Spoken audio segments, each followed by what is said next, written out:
Hello friends, welcome to my channel study for you. So guys, आज के इस video में हम लोग देखने वाले हैं जो आपका एसएससी सीएचएसएल का एग्ज़ाम होने वाला है मई 2022 में, उसके टॉप मोस्ट इम्पॉर्टेंट क्वेश्चंस को जो है इस वीडियो में डिस्कस करने वाले हैं। और मैं आपको 100% ये गारंटी देता हूँ कि आपके एग्ज़ाम में जो है यहाँ से प्रश्न ज़रूर पूछे जाएंगे। तो वीडियो को जो है लास्ट तक ज़रूर देखेगा। और आपसे रिक्वेस्ट करता हूँ, अभी तक आपने मेरे चैनल को अगर सब्सक्राइब नहीं किया है तो एसएससी सीएचएसएल का डेली प्रैक्टिस सेट पाने के लिए जो है चैनल को सब्सक्राइब ज़रूर कर दीजिएगा। और बगल में ही आपको एक बेल आइकन यानी घंटे का निशान भी दिख रहा होगा, तो आप उसे भी जो ज़रूर प्रेस कर दीजिएगा। तो चलिए वीडियो को स्टार्ट करते हैं। पहला क्वेश्चन है कि भारत में स्थानीय स्वशासन का प्रारंभ ये जो है किस वायसराय के शासन काल में हुआ था। तो देखिए, भारत में स्थानीय स्वशासन का जो प्रारंभ है ना, ये लॉर्ड रिपन के कार्यकाल में हुआ था। तो लॉर्ड रिपन आपका यहाँ पे करेक्ट हो जाएगा। यहाँ से एक प्रश्न और एग्जाम में पूछा जाता है कि बंगाल तथा बिहार में अस्थाई बंदोबस्त की शुरुआत ये जो है किसने किया था। तो देखिए, बंगाल तथा बिहार में जो अस्थाई बंदोबस्त की शुरुआत है ना, ये लॉर्ड कॉर्नवालिस ने किया था। तो ये भी आपको ध्यान में रखना है। नेक्स्ट क्वेश्चन आपका यहाँ पर है कि दिलवाड़ा मंदिर यानी दिलवाड़ा का जो जैन मंदिर है ना, ये कहाँ पर स्थित है। तो देखिए, मैं आपको बता दूं कि दिलवाड़ा का जो जैन मंदिर है ये 5 मंदिरों का जो है एक समूह है। और यह आपका राजस्थान के सिरोही जिले के माउंट आबू में स्थित है। अगर राज्य पूछा जाए किस राज्य में दिलवाड़ा का जैन मंदिर, तो यह आपका राजस्थान राज्य में है। अगर राजस्थान राज्य के किस जिले में है ये पूछा जाए तो ये सिरोही जिले में है। और यहाँ पे ऑप्शन में आपका माउंट आबू दिया हुआ है, तो माउंट आबू ऑप्शन ए आपका यहाँ पे करेक्ट आंसर हो जाएगा। नेक्स्ट क्वेश्चन आपका यहाँ पर है कि भारत की संसद में पहला लोकपाल विधेयक ये जो है कब पेश किया गया था। तो देखिए, भारत की संसद में जो पहला लोकपाल विधेयक है ना, ये आपका 1968 में पेश किया गया था। तो ऑप्शन ए आपका यहाँ पे करेक्ट हो जाएगा। नेक्स्ट क्वेश्चन आपका यहाँ पर है कि प्रदूषित हवा में निम्नलिखित में से किसकी उपस्थिति के कारण जो है बुखार यानी हे फीवर होता है। तो किसकी उपस्थिति के कारण, तो ये परागकण उपस्थिति के कारण जो है ये प्रदूषित हवा में बुखार होता है। तो ऑप्शन डी आपका यहाँ पे करेक्ट हो जाएगा। नेक्स्ट आपका यहाँ पर है कि मानसून पूर्व वर्षा जो केरल और कर्नाटक के तटीय क्षेत्र में एक सामान्य घटना है और स्थानीय तौर पर इसे किस नाम से जाना जाता है। तो देखिए, स्थानीय तौर पर जो है इसे आम वर्षा के रूप में जाना जाता है। तो ऑप्शन ए आपका यहाँ पे करेक्ट हो जाएगा। नेक्स्ट आपका यहाँ पर है कि विश्व रेड क्रॉस दिवस ये जो है कब मनाया जाता है। तो देखिए, विश्व रेड क्रॉस दिवस जो है ये प्रतिवर्ष 8 मई को मनाया जाता है। तो ऑप्शन डी आपका यहाँ पे करेक्ट हो जाएगा। बात कर ले इसके इंपॉर्टेंट फैक्ट्स के बारे में, तो देखिए, रेड क्रॉस जो है एक अंतर्राष्ट्रीय संगठन है जिसका मिशन मानवीय जिंदगी व सेहत को बचाना है। और बात कर ले रेड क्रॉस की स्थापना कब हुई थी, तो ये 17 फरवरी 1863 को हुआ था। और किसके द्वारा करवाया गया था, तो हेनरी ड्यूटेन ने जेनेवा में किया था। तो ये भी आपको ध्यान में रखना है। बात कर ले इसका मुख्यालय कहाँ पर है, तो जेनेवा स्विट्जरलैंड में है। तो ये भी आपको ध्यान में रखना है। नेक्स्ट आपका यहाँ पर है कि इफ्रेडा पौधे को किसके अंतर्गत जो है वर्गीकृत किया जाता है। तो देखिए, ये जो इफ्रेडा पौधे होते हैं ना, इसको अनावृत बीजी के अंतर्गत जो है वर्गीकृत किया जाता है। तो ऑप्शन सी आपका यहाँ पे करेक्ट हो जाएगा। नेक्स्ट आपका यहाँ पर है कि आधुनिक कंप्यूटर का जनक ये जो है किसे माना जाता है। तो देखिए, बहुत सारे बच्चे जो है चार्ल्स बेबेज को मार के आएंगे। तो मैं आपको बता दूं कि यहाँ पे क्वेश्चन आपको ध्यान से पढ़ना है कि आधुनिक कंप्यूटर का पूछा गया है। तो देखिए, आधुनिक कंप्यूटर का जो जनक है ना, ये एलन ट्यूरिंग को माना जाता है। तो ऑप्शन बी आपका यहाँ पे करेक्ट हो जाएगा। अगर क्वेश्चन में सिंपली कंप्यूटर का जनक अगर दिया रहे ना, तो कंप्यूटर का जनक ये जो चार्ल्स बेबेज को माना जाता है। तो ये भी आपको ध्यान में रखना है। नेक्स्ट आपका यहाँ पर है कि अक्टूबर 2020 तक प्राप्त जानकारी के अकॉर्डिंग भारत में सार्वजनिक क्षेत्रों के बैंकों की संख्या कितनी है। तो देखिए, वर्तमान में सार्वजनिक यानी पब्लिक सेक्टर क्षेत्रों के जो बैंकों की संख्या है ना, ये 12 है। पहले जो था वो 22 था, लेकिन आपका 2020 में 10 बैंकों का विलय कर दिया गया था। और वर्तमान में जो भारत में सार्वजनिक क्षेत्रों बैंकों की संख्या है वो 12 है। तो ऑप्शन सी आपका यहाँ पे करेक्ट हो जाएगा। नेक्स्ट आपका यहाँ पर है कि HIV का इलाज ये जो है नहीं होने पर क्या हो सकता है। तो देखिए HIV का जो इलाज नहीं होने पर जो है ये एड्स हो सकता है। तो ऑप्शन डी आपका करेक्ट हो जाएगा। नेक्स्ट आपका यहाँ पर है कि मेंस सिंगल ऑस्ट्रेलियन ओपन 2020 के फाइनल में उप विजेता कौन थे। देखिए एग्जामिनर क्या करता है, कभी कभी आपको क्वेश्चन घुमाकर पूछता है कि 2020 के ऑस्ट्रेलियन ओपन में उप विजेता कौन रहे थे। तो उप विजेता की बात कर ले तो ये जो आपके डोमिनिक थीम रहे थे। तो ऑप्शन बी आपका करेक्ट हो जाएगा। बात कर ले विजेता के बारे में तो विजेता जो है ये नोवाक जोकोविच रहे थे। तो ये भी आपको ध्यान में रखना है।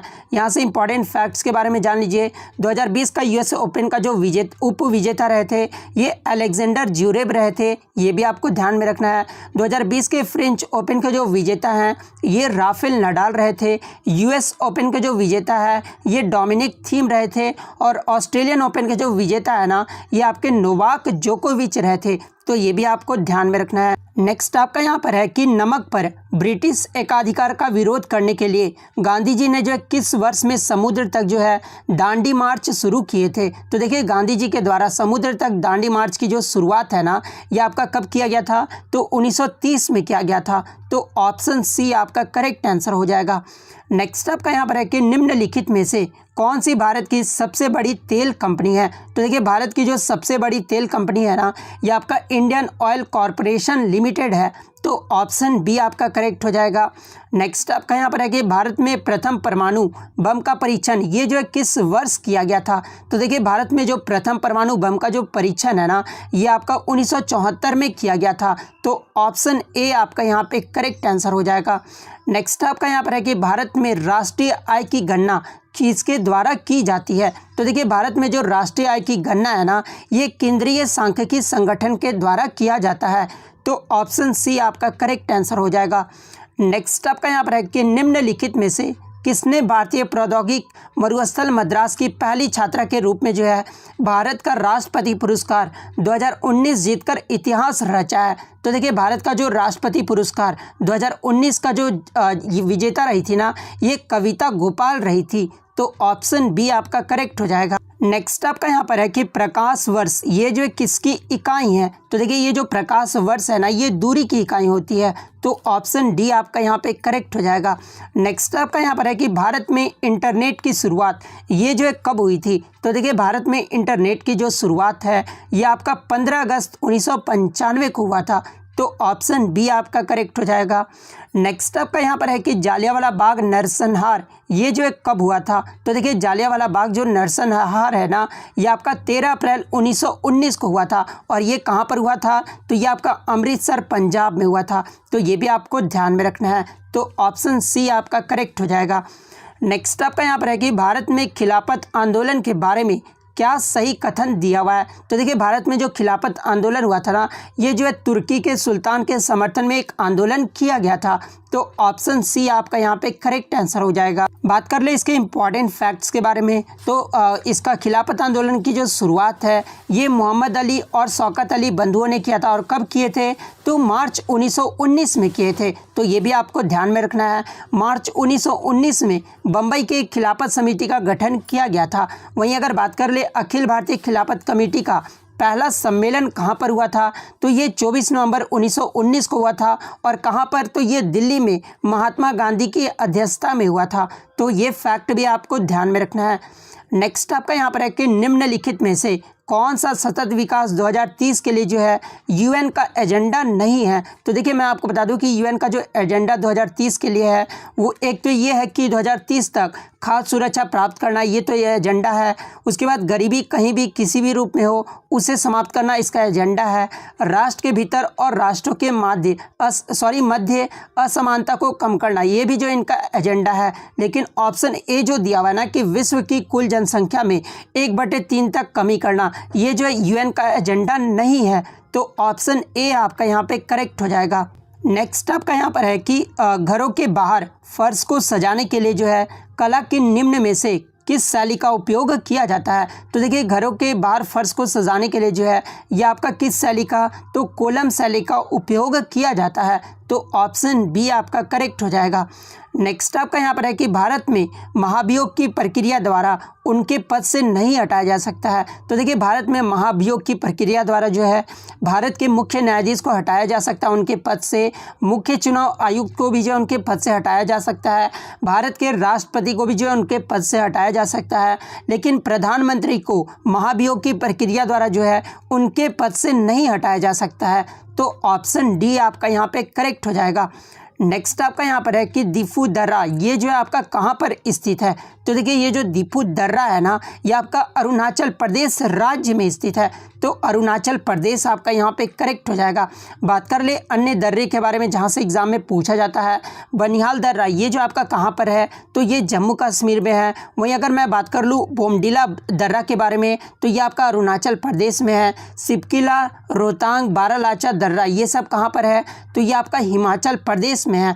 वहीं अगर पूछ लिया जाए कि फोटुला, खारदुंगला, चांगला, ये सब जो है ये कहाँ पर है, तो ये आपके जम्मू और कश्मीर यानी लद्दाख में है। तो ये भी आपको ध्यान में रखना है।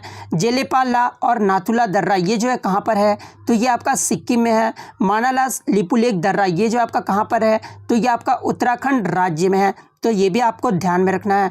नेक्स्ट आपका यहाँ पर है कि भारत का कौन सा शहर डेंड्रॉइट ऑफ एशिया और ऑटोमोबाइल कैपिटल के नाम से लोकप्रिय है। तो देखिए भारत का कौन सा शहर, तो ये चेन्नई शहर को जो है डेंड्रॉइट ऑफ इंडिया और ऑटोमोबाइल कैपिटल के नाम से जाना जाता है। तो चेन्नई, ऑप्शन ए आपका करेक्ट हो जाएगा। नेक्स्ट आपका यहाँ पर है कि दक्षिणी ध्रुव पर पहुंचने वाली भारतीय सेवा की पहली महिला अधिकारी का नाम क्या है। तो देखिए दक्षिणी ध्रुव पर पहुंचने वाली जो पहली महिला अधिकारी है ना, ये अपर्णा कुमार है। तो ऑप्शन बी आपका करेक्ट हो जाएगा। नेक्स्ट आपका यहाँ पर है कि निम्नलिखित में से कौन सा एशिया का पहला स्टॉक एक्सचेंज है। तो देखिए एशिया का जो पहला स्टॉक एक्सचेंज है ना, ये आपका बॉम्बे स्टॉक एक्सचेंज है। तो ऑप्शन सी आपका करेक्ट हो जाएगा। नेक्स्ट आपका यहाँ पर है कि निम्नलिखित में से कौन से विटामिन में जो है ईस्ट प्रचुर मात्रा में पाया जाता है। तो कौन से विटामिन में, तो ये आपका विटामिन बी में जो है ईस्ट जो है ये प्रचुर मात्रा में पाया जाता है। और विटामिन बी के कौन से कॉम्प्लेक्स में, तो ये विटामिन B12 में पाया जाता है। तो ऑप्शन ए आपका यहाँ पे करेक्ट हो जाएगा। नेक्स्ट आपका यहाँ पर है कि यंग बंगाल का आंदोलन की शुरुआत ये जो है किसने किया था। तो देखिए यंग बंगाल आंदोलन की जो शुरुआत है ना, ये आपके हेनरी विवियन डिराजियो के द्वारा शुरू किया गया था। तो ऑप्शन सी आपका यहाँ पे करेक्ट हो जाएगा। नेक्स्ट आपका यहाँ पर है कि भारतीय राष्ट्रीय कांग्रेस की पहली भारतीय महिला अध्यक्ष कौन थी। तो देखिए क्वेश्चन में आपका पहली भारतीय महिला पूछा गया है। तो देखिए भारतीय राष्ट्रीय कांग्रेस की जो पहली भारतीय महिला अध्यक्ष थी ना, ये सरोजनी नायडू थी। तो सरोजनी नायडू, ऑप्शन बी आपका करेक्ट हो जाएगा।